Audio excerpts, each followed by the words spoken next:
Welcome back to my channel Puja Das official. আমি আছি পূজা, তোমাদের সাথে নতুন একটি ভিডিওতে। তো বলো সবাই কেমন আছো? আশা করছি ভালো আছো, আমিও খুব ভালো আছি।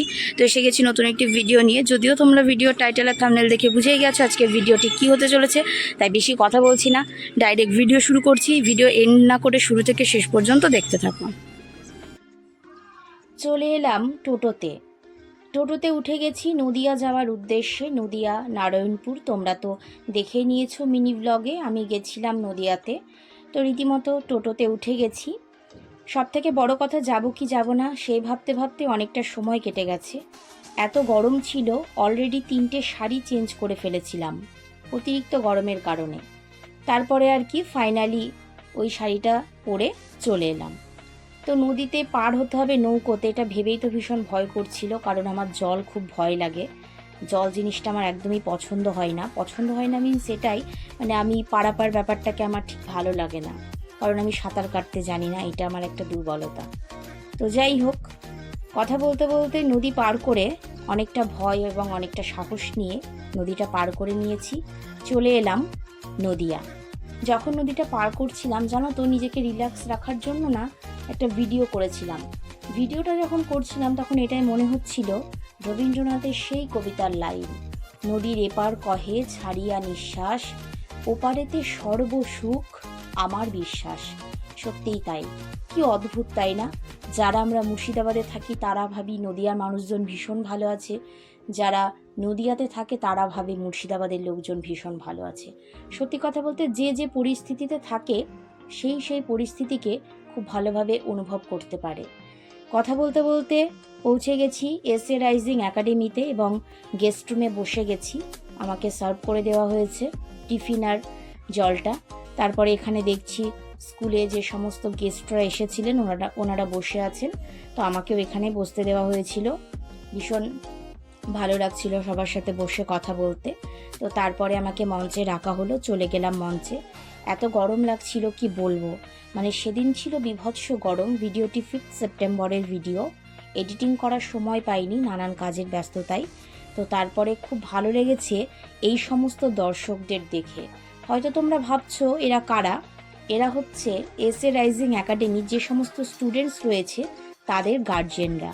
সত্যি গার্জিয়ানগুলো এত ভালো, অভিভাবিকারা এতটাই কোঅপারেটিভ, যেটা বলে বোঝানো যাবে না। অতিরিক্ত গরমেও তারা কিন্তু তাদের সন্তানদের অংশগ্রহণ, পারফরমেন্স সবটা দেখেছে বসে বসে। এটা কিন্তু সত্যিই একটা অন্য মাত্রা দেয়। আর এখানে এই খুদেগুলো নাচ করছিল তেরাঙ্গা পতাকা উড়ে নিশান, খুব ভালো লাগছিল।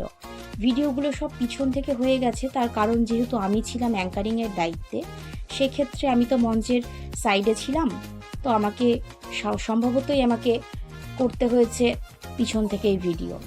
আর এই খুদেগুলো নাচছিল, এদের টিমটা নাচ করেছে এই ছোট্ট ছোট্ট পায়ে চলতে চলতে ঠিক পৌঁছে যাব। সত্যিই তাই, এই বাচ্চাগুলো একদিন অনেক বড় হবে।